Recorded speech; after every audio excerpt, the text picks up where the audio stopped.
Good morning, everyone. Welcome. It is FPC Radio Live. It's April 21st. It is Friday. We are 1 week away from the NFL draft. Actually, we're 6 days away because, well, it starts on Thursday, and you know the whole deal. But, yeah, we're right in the middle of NBA playoffs, Stanley Cup playoffs, all that fun stuff. So naturally, John, we're going to start with Tom Brady because we were talking about this right before we went on air, and I'm trying to move on with my life. Okay, I've had to, really make a concerted effort to just kind of not forget, but move past the Tom Brady as an active NFL player part of my life, which spanned 23 years, by the way. And yet, when he has an opportunity to once again just say 100%, I don't even care if he is retired. Just say it. Just be like, look, I'm not coming out of retirement, but he got hit with this question when he was doing a segment down in Miami. If it loads. Hold on, folks. I had this all queued up, ready to go. It was quite a feat of what do you say, preparedness? Here we go.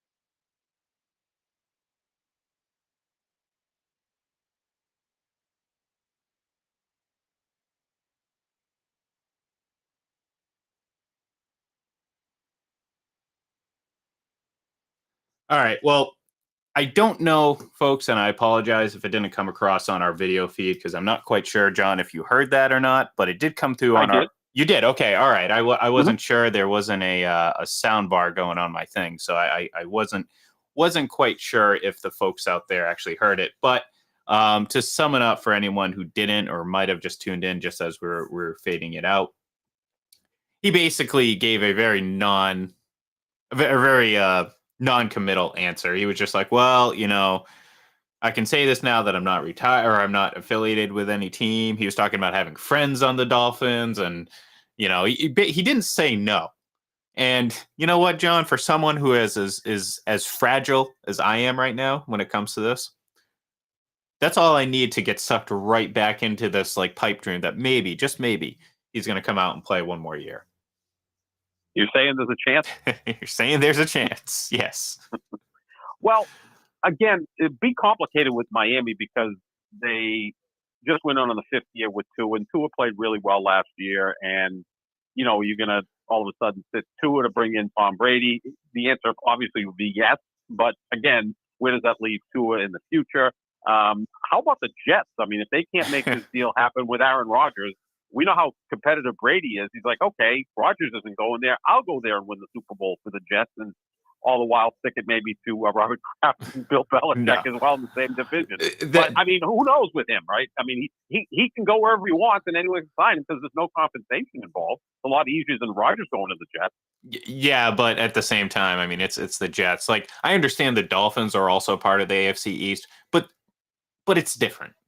Like, it would still, like, look, him going and playing for the Tampa Bay Buccaneers was the easiest acceptance that I could have possibly imagined, especially having been a resident of the greater Tampa area. There we go. Now I can speak.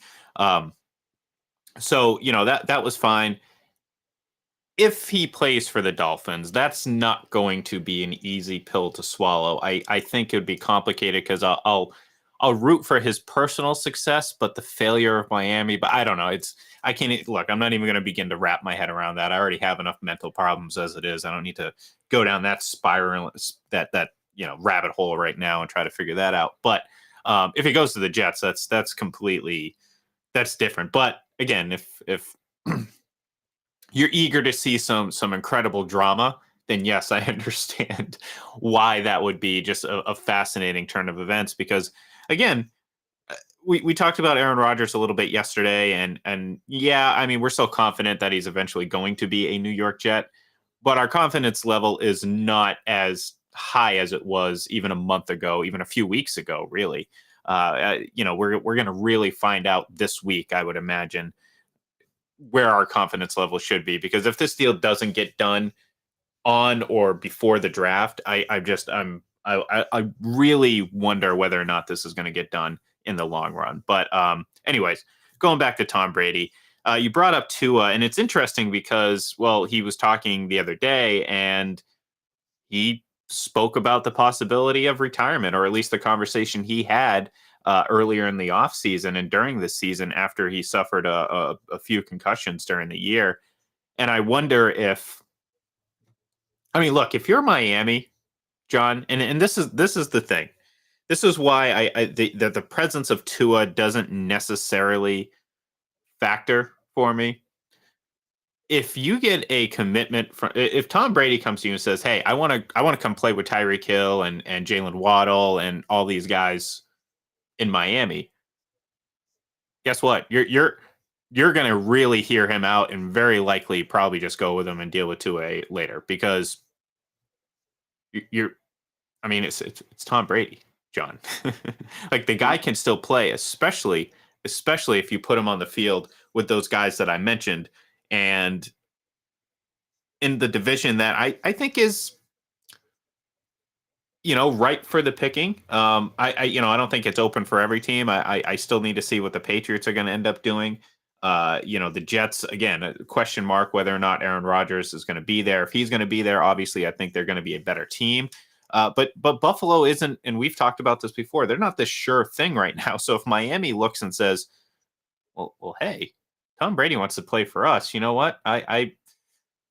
We like Tua, but we understand that Tom's a better quarterback, and there is that health concern with Tua moving forward. So do you want to gamble on Tua, or do you want to gamble on Tom Brady?" And I think my answer.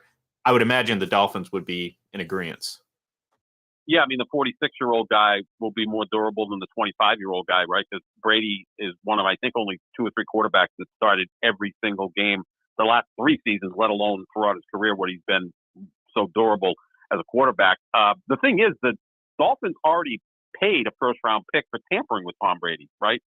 So maybe they can look at it and justify and say, "Look, we already gave up a first-round pick. Let's just go all the way in." And that's a great point too. I mean, this isn't just rumored interest. I mean, they clearly at one point really wanted Tom Brady. Now, again, their motives may have changed since that point, but it still doesn't change the fact that at one point they really wanted Tom. And again, if he comes to you and says, "Look, I'm interested in playing for the Dolphins," which he can do, he's free to do whatever he wants. He's not tied to the Buccaneers. He is a free agent technically, if he wants to be. And if you're the Dolphins, you can't sit there and say, "You know what?" Because we've seen what the 49ers have done, and look at where they are. You're not going to sit there and say, "Oh, no, we're good with Tua," because that'd be foolish, and that's no disrespect for Tua to Tua. That's just, well, look, I think Tom now currently is a far better quarterback, and I think a lot of people in their right mind, let's put it that way, would agree. Oh, yeah. I mean, he could still obviously play, and then you put him with those weapons, Tyreek Hill, Jalen Waddle. You've got a really good offensive coach in Mike McDaniel. They've got a pretty good defense. They've added to it in the offseason. So, yeah, that would be a contending team without question. I mean, you could get in a situation in the AFC East where you got Josh Allen in Buffalo, Aaron Rodgers with the Jets, Tom Brady with the Dolphins. I mean, how would that be? Talk about a loaded division. Hey, you forgot to mention Mac. You forgot to mention Mac Jones in New England. Come on, John. Yeah. Or Bailey Zappi or whoever else they may trot out there. Yeah, I mean, you'd be in a deficit at the most important position in all of sports, right? Just from the get-go, you'd have to make up a lot to get even with those teams. But that would be obviously fun to watch. You see Brady and Rodgers play a couple of times a year. Look, I'm up for anything. I'd love to see him come back and play because it's a great story, and we root for stories. Yeah, and he doesn't seem like he's committed to doing TV work with Fox because he's pushed that off till 2024. And it feels like George Costanza not wanting to get married to Susan. We'll do it in the spring. We'll do it in the fall. All those things. So, I mean, wouldn't shock you. I mean, I think things have to kind of move a little quicker here because now you got OTAs, it's kind of a new offense that he'll have to get integrated with, but I'm sure they would put something together that was more of his offense. I mean, those things can get figured out. Look what happened in Tampa. Won a Super Bowl in his first year with a new coaching staff. And look, the reality of it is it's later in the offseason, but it's not even the NFL draft yet. So there is time. There is time for this. And again, I was moving on with my life. I really was. I wasn't. The thought hadn't crossed my mind in a while, and then this happens, and it's just whether or not it's realistic or not doesn't matter. It still kind of puts me down that rabbit hole that I was hoping to avoid, John. I really was. I didn't want to go back down it again. But if the end game is he's playing for another season, I'd be okay with that. Even if it is with the Dolphins, there'd be a lot of soul searching, and hypocritical stances I would have to take. I mean, don't get me wrong. I would no way ever. I would still somehow have to root for the Patriots over the Dolphins, but it would be a very weird thing. I mean, my allegiances obviously are to the Patriots, and obviously they always take center stage. It's the only time I've ever rooted against Tom Brady was when he played the Patriots a couple years ago. So that would be complicated. But I would still enjoy watching his individual success, and if I guess I could live with at least it's not the Jets. Okay, that's a way to paint it. Right?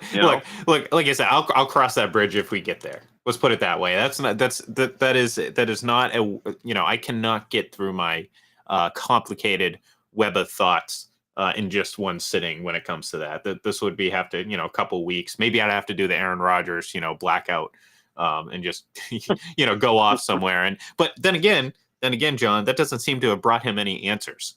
No, considering although he's ready to play, but Green Bay's not ready to trade him. Yeah, well, and that is again maybe they're just making him sweat.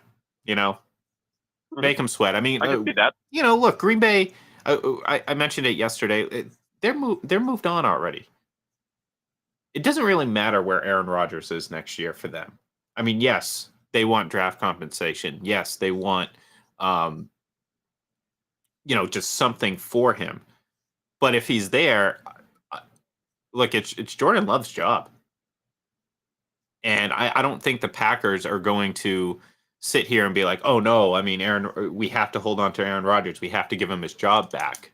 Like, no, like they're moved on. They still have him on the roster technically, but they've moved on, from a team standpoint, and whether or not he's on the roster really doesn't make a big difference from that standpoint. Now you get into some complications with, well, you're going to Jordan Love and you have Aaron Rodgers sitting on the bench. You know what I mean? That's a very unique dynamic. Not quite Brady Bledsoe, but still, it'd be different. But at the end of the day, the Packers don't need to trade Aaron Rodgers because they have already moved on to Jordan Love. But they can get some significant draft capital in return. No, they want to. Yeah. For sure. Good. Right. So yeah. I think they'll make it happen. I think your first point could be 100% true that they're just going to make him sweat a little bit because he made them sweat for the last couple of off seasons, and he's a pain in the butt to deal with. And payback can be what. So maybe that's exactly what the Packers are doing. Yeah, look, I wouldn't blame them. Why not? They're run by a business. Businesses can be very petty. Yes. So if and again, like I said, it means like the compensation they're going to get isn't going to change drastically. They're not trying to get the first overall pick. I don't think they realistically believe that they can get a first round pick. Like, I know they want it, and I think they're really pushing for it. But I think they, if you're gonna, give them some truth serum, if you're gonna be a fly on the wall in their private discussions about this, they're probably sitting there saying, like, I'd be surprised that the Jets gave up a first round pick for Aaron Rodgers. So it's not going to necessarily change if they push this off to the last minute. Like, they're still going to get a decent package for him. You just, again, I think fans, the way fans value draft picks and how we view it on the, I don't know, social media scale when we're trying to put together trades and all that stuff. I think there's a big disparity as to how other teams realistically value these things. And I think realistically, Rodgers has value, but not first round value. And I think both teams realize that. And I think the Packers lose nothing by trying to play this game of chicken with the Jets. And maybe the Jets panic and are like, fine, we'll give you the 13th overall pick. And there you go. Yeah. I mean, I think they're going to hold off on doing that, obviously, because that was very valuable draft choice, and the Jets would like to add one more young player, and then they're on their way with their quarterback. But yeah, I think a second-round pick this year, conditional second-round pick next year. I think this is also a problem when Aaron Rodgers was on with Pat McAfee, and he talked about that he had been 90% retired, went into the hole, came out, found out that the Packers were going to move on from him, and out of spite, he wants to play this year. So I'm sure the Jets are pretty much saying, are you going to give us 2 years because now we can give the compensation that maybe the Packers are looking for, something close to it?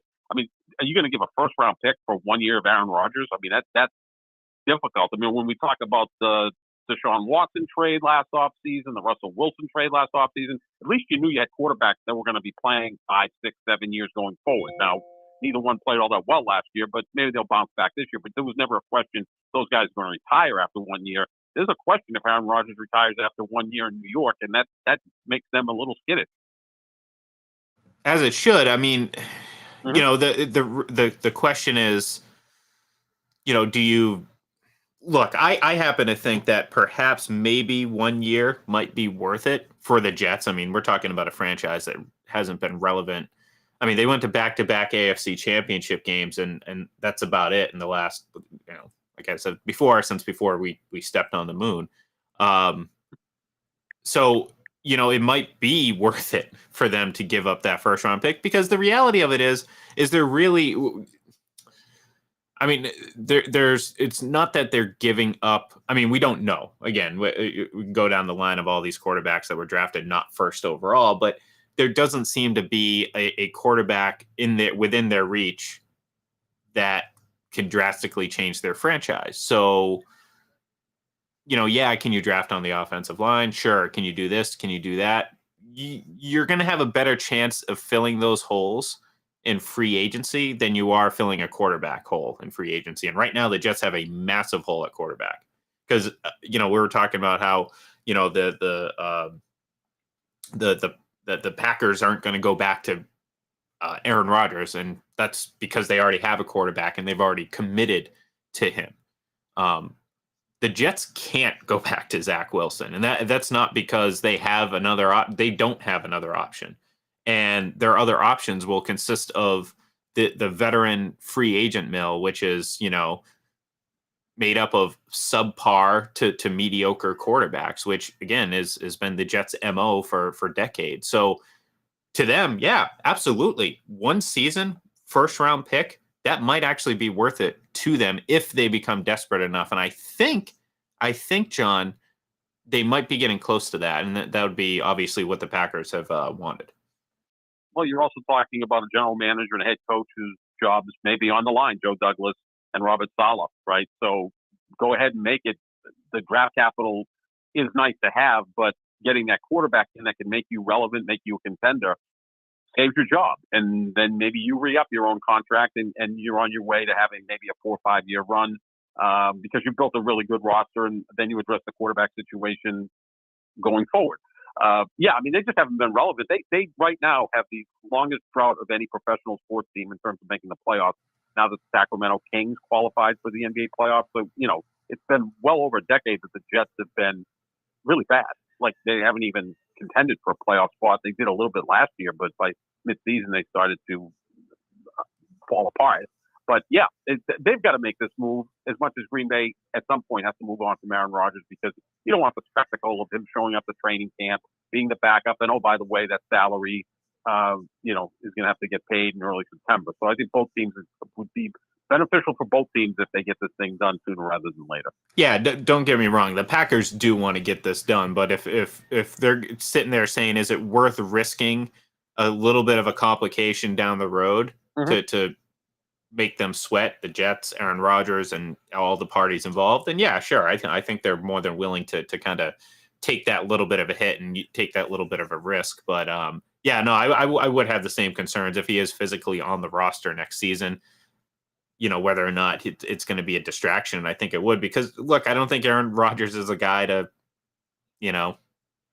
take it quietly. You know what I mean? Not that No. he's going to be out there actively disrupting things, but I think he'll very passively disrupt things and just kind of we know how the guy is. We know how his attitude is, and look, I mean it's endearing to some, but for most it can be exhausting. And I think a lot of players on that team, especially the younger players, and that's kind of key. I mean, you're talking about some guys that, albeit although they respect Aaron Rodgers and certainly what he's accomplished, but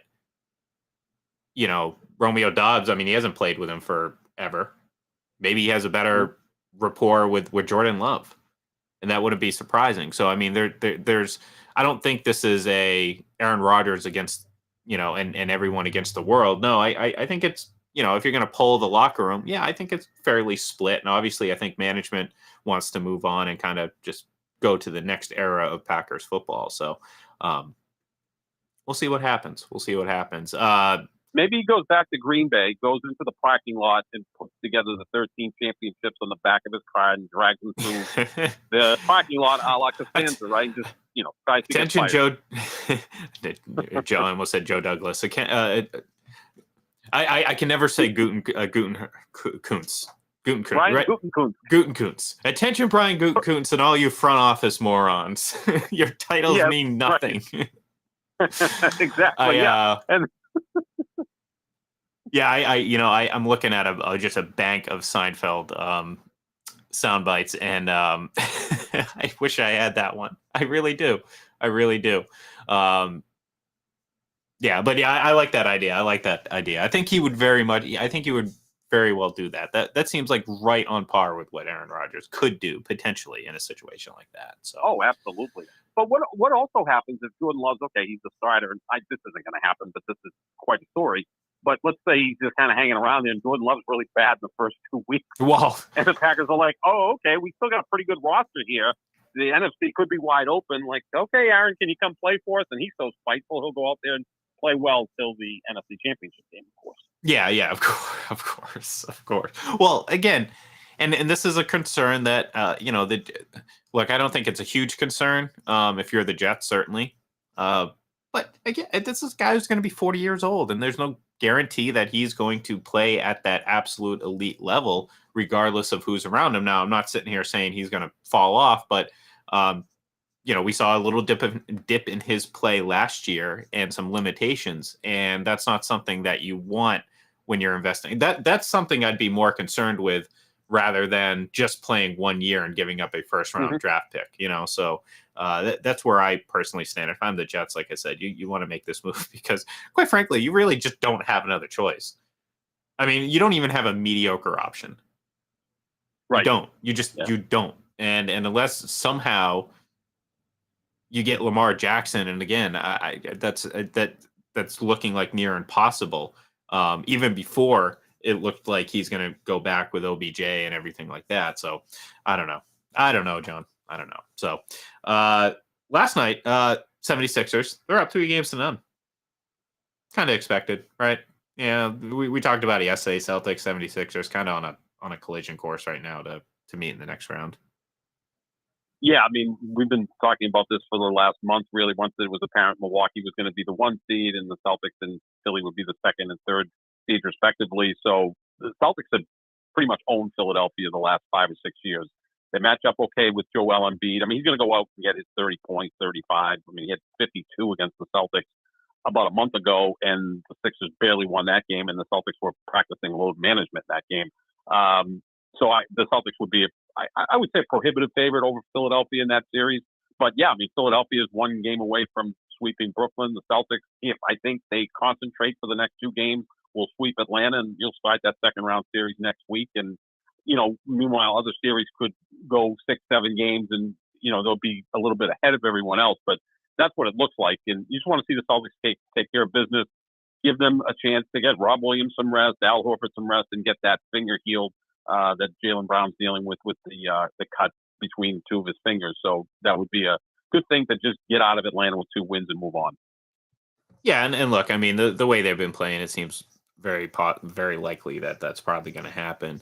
Um, you know, there is a lot of reason why you would favor obviously the Celtics in that series. I think the 76ers team is better obviously than what they've had been in the past, especially with Harden and sans Ben Simmons, um, who again, I mean, that's a discussion for a whole another day. But so I like the idea, and look, they're both playing good basketball. They're both relatively healthy. Aside from the the regular nicks and bumps and bruises and all that stuff. So yeah, I like the matchup in favor of the Celtics. Obviously, they're going to have home court advantage. I've talked about it before. It doesn't really mean a whole hell of a lot to me unless it's like an officiating impact, and that could be for either team. I'm not saying it favors one team or the other, but you look at the matchup and you like that second round matchup, and whoever we saw Milwaukee kind of bounce back without Giannis yesterday or 2 days ago, and whoever obviously makes it through in that series is likely, I would imagine, going to make it to the conference finals, especially if it's Milwaukee. I mean, I think Milwaukee and Boston, assuming they both stay healthy and assuming this Giannis injury isn't something that lingers and is a big deal, I'm assuming those two teams are going to meet in the conference final. And good morning, Kyle. Good morning. Kyle's jumping in on the chat over here. I like it. It's up. Good morning, Kyle. Yeah, it's right up on the screen right now for folks to see.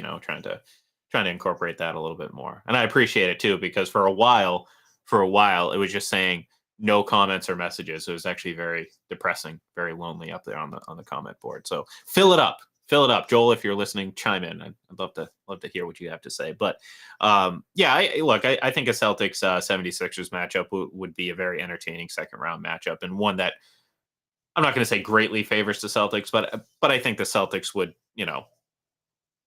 it's not going to be terribly tough. Is that a little overconfident? No, I think they just match up with them. Philadelphia is a really good team. You can make a case Philadelphia's been the third best team in basketball this year, but they just don't match up with the Celtics. So the Celtics could get through 2 rounds of beating teams that they're better than, but also the matchup is in their favor. We've seen that with Atlanta. I think we would see that with Philadelphia. Embiid is a beast, but the Celtics, if Rob Williams is healthy, Horford, Grant Williams, who hasn't played the first 2 games against Atlanta, can go in there. And look, no one's stopping Joel Embiid, but if you make him put up a lot of shots and you make him less efficient than he can be, now that is a trickle-down effect on the rest of the 76ers. Harden is kind of hit or miss at this point in his career. He'll have a good game, a bad game, a good game. Tyrese Maxey's a really nice player. He's their third best player, and he's been lighting it up in the second and third games of their series against Brooklyn. But yeah, the Celtics would have home court advantage and a ton of confidence against Philadelphia. I think they would win that series. Let's say 6 games. It's always tough to pick 5 when you get a talented player like Embiid. You don't expect him to ever lose in a sweep or anything like that. But I think the Celtics would be a very solid favorite over Philadelphia. Yeah, I'm feeling like the way I see it, I feel that's like 3-1, Celtics lose game 6 or game 5 and close it out in game 6 type of thing. Sure. So it ends in 6 games, but the Celtics had a pretty comfortable control over that. Do you think the Warriors win was a kind of really, did it change their fortune? Was this a big, obviously it was a big win. They needed to win or they'd be down 3-0. But was this a change their fortunes type of win, or is this just delaying the inevitable? I would never say to count out the Golden State Warriors, obviously with that championship DNA, and we know what Steph Curry can do. He had 38 last night. They're so good at home and so bad on the road, right? And look, they played okay in those first 2 games at Sacramento. It wasn't like they were blown out. The first one was a 3-point game. The second one, I believe, was a 7-point game and was closer before Draymond Green got tossed. He missed last night's game. They got through that. So this could just be one of these series where the home team wins every game, then you get to game 7. And as much as the game would be in Sacramento, and you think that has some advantage for being at home, again, it's Steph Curry and Klay Thompson and all these guys that, have won a lot of big games over the last 8 years. I think they can get right back in the series. This is a new thing for Sacramento. They have no playoff experience. Sabonis has a little when he was with Indiana, but the next game is obviously critical because all of a sudden, if Golden State wins that one, now the pressure's on Sacramento to hold serve. If Sacramento wins that game, then they're in complete control of the series. So I think Golden State's jump back in this series, but I still think that their problems on the road are real, and they're gonna have to win one game in Sacramento at some point. Yeah, and look, I mean, when it comes to long-term prospects, that's the thing too. It's you're going to have to win some road games. You can't do this all on the road. You're not home court advantage throughout. So, I'd say some pretty fascinating first round matchups so far in the NBA playoffs. I know, again, we talked about the Celtics, and obviously 76ers look like they're well on their way, especially the 76ers up 3-0, but they've been fairly compelling. Obviously the Lakers fell against Memphis without Morant, which, if you're going to ask me which game the Lakers were going to lose or win, it probably would have been that one and not the first one. So that's interesting. I'm going to see if they can keep things going. I know you're rooting hard for your guy. That looks like a 6 or 7 game series, doesn't it? Because neither team's quite good enough to pull away, and the other team is at least good enough to keep it competitive. I think the Clippers and Phoenix is an interesting series, depending on if Kawhi Leonard is available for Game 4. Kawhi is one of the few players in league history that load manages during the playoffs. So he missed last night's game, and Phoenix was able to take a 2-1 lead in that series. Golden State Sacramento looks like it could be a long series, and then Cleveland, Knicks, Milwaukee, Miami. So you could have 5 6-game series in the first round, which is nice. You also might see 3 sweeps in the first round with the Celtics, Denver, and Philadelphia. By the way, last year in the playoffs in 15 series, there was only one sweep in the NBA, and that was the Celtics over Brooklyn. And that was a series in which the Celtics outscored Brooklyn by 18 points. So to sound like Yogi Berra, it was a fairly close sweep.